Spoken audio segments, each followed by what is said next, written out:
Bonjour à vous, voici la quatrième vidéo de formation sur Google Sheets, le tableur de chez Google. Nous allons aujourd'hui voir les fonctions de base de ce tableur et plus particulièrement présenter un tableau manuellement, automatiquement, figer une ligne, une colonne, appliquer une mise en forme conditionnelle des données.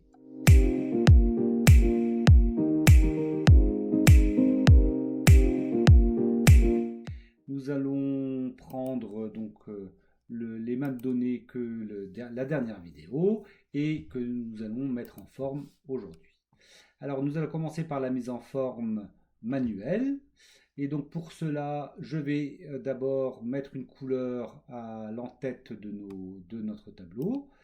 Je vais sélectionner donc l'entête de ce tableau. Ici, nous avons le petit pot de peinture pour mettre une couleur de remplissage que je vais mettre donc en bleu. Vous choisissez votre couleur après. Ici, nous pouvons aussi mettre en blanc la police. Donc ici, en dessous du A, sur le bouton A souligné, on a la couleur du texte et que je vais mettre en blanc. Donc voilà, quelque chose de bien lisible. Je vais mettre aussi les dates d'une certaine couleur. Je vais rester dans les bleus, mais plus clairs. Et donc c'est toujours par le pot de peinture que je fais le remplissage de la cellule. On va mettre un cadre maintenant. Alors pour mettre un cadre, je vais sélectionner l'ensemble du tableau. Et ici, à côté du pot de peinture, à droite, j'ai les bordures. Et je vais, ici, on a différentes bordures. Je vais choisir la bordure extérieure qui va nous permettre d'avoir une ligne tout autour de notre tableau. Je vais faire la même chose concernant l'entête. Donc je vais recliquer sur la bordure extérieure. Et je vais faire la même chose pour les dates. Donc, toujours pareil, je sélectionne les bordures et ici, bordure extérieure. Alors, pourquoi ici on a quelque chose qui ressemble à une bordure de tableau, mais en plus on a toutes des bordures, c'est-à-dire que toutes les cellules sont entourées.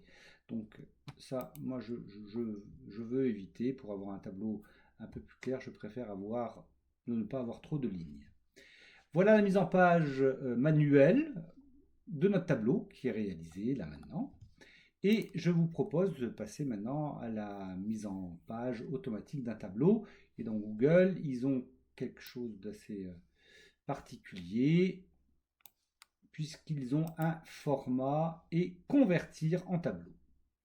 Donc, je vais sélectionner et automatiquement, il m'a sorti d'ailleurs un petit onglet supplémentaire avec une petite calculatrice.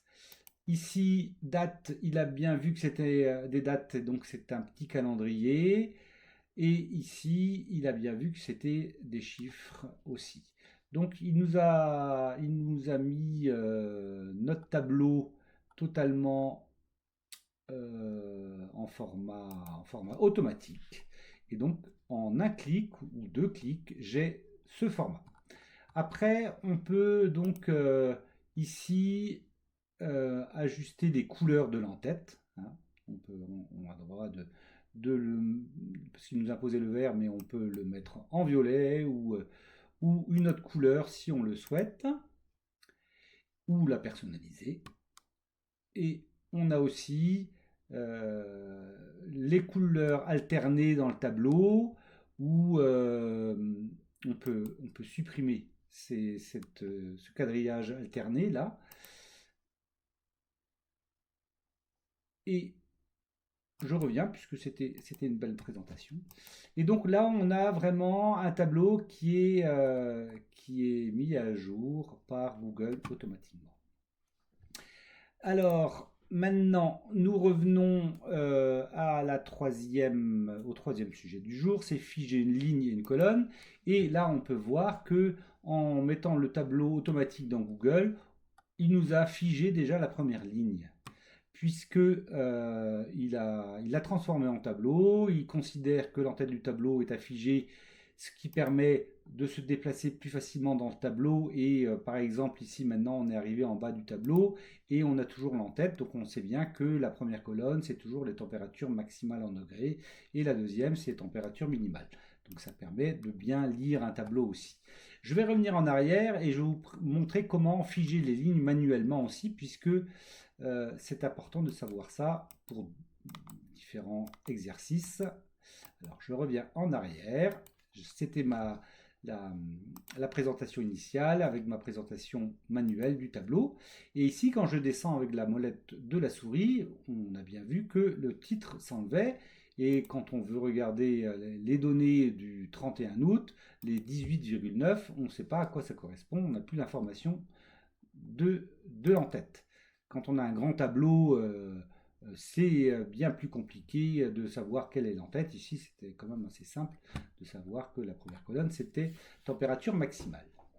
Mais donc, on peut figer la première ligne, mais aussi la première colonne, puisqu'il n'a pas fait tout à l'heure en automatique. Mais par exemple, quand on se déplace dans le tableau, ici, vers la droite, on met le curseur vers la droite, on a la première colonne qui s'enlève. Et si on avait beaucoup de colonnes ici sur notre tableau, l'entête, les dates ne seraient plus présentes et on aurait des températures, mais on ne saurait pas à quelle date. Alors moi je vous propose de figer autant la première ligne que la première colonne.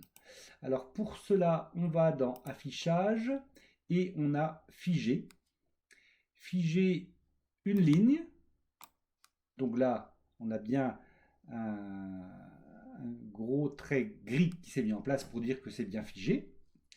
Et on peut descendre avec la molette de la souris et on voit bien le titre qui est toujours présent, même quand on est en bas du tableau. Pareil pour la colonne, donc affichage figé, et ici en haut on était dans ligne, mais en bas on a colonne, donc on va ici figer une colonne. Et là on se déplace avec le curseur sur la droite, on voit toujours la date, et dans précipitation, on voit ici 0,2, on sait que c'était la date du 12 août où il y a eu 0,2 mm de précipitation. Donc ça permet de bien bloquer les cellules importantes pour que les informations à l'écran soient toujours bien lisibles. Donc on va continuer par le dernier sujet du jour, par la mise en forme conditionnelle des données. Alors pour la mise en forme conditionnelle, je vais sélectionner les données à mettre en forme, et ici dans format, j'ai mise en forme conditionnelle. Et donc pour mettre en forme conditionnelle, on peut faire en couleur unie ou en dégradé de couleur. Qu'est-ce que c'est une mise en forme conditionnelle? C'est donc de permettre, c'est de permettre de bien lire le tableau avec les températures les plus hautes d'une certaine couleur et les températures les plus basses d'une autre couleur. On peut automatiser cela. Et donc, dans les règles de mise en forme, on peut lui dire ici, dans couleur dégradée, puisque dans couleur unie, d'ailleurs, on peut voir ici dans Google, de toute façon, qui met automatiquement à jour les informations que vous pouvez lui demander sur le côté droit. Donc là, dans dégradé de couleur, il a déjà fait un dégradé de vert. Donc là, nous, en dégradé de couleur vert, ça n'a pas vraiment de sens. Nous, on va partir, le froid est souvent répertorié en bleu, donc on va partir en bleu, au milieu aucun, et ici en rouge pour les couleurs chaudes, et on va faire OK tout simplement, et voilà le beau dégradé de là où on voit les températures les plus hautes sont bien rouges, alors que les températures les plus basses sont en bleu. On va faire la même chose pour les températures minimales. Je sélectionne mes données. Ici, la règle de mise en forme conditionnelle était resté sur le bandeau droit. Je fais ajouter une règle. Donc la plage appliquée, c'est bien toujours C2, C32, c'est ce que j'ai sélectionné tout de suite. Alors, on va prendre un dégradé de couleur, comme tout à l'heure, avec un bleu ici pour les températures les plus basses et un rouge pour les températures les plus hautes. On fait OK.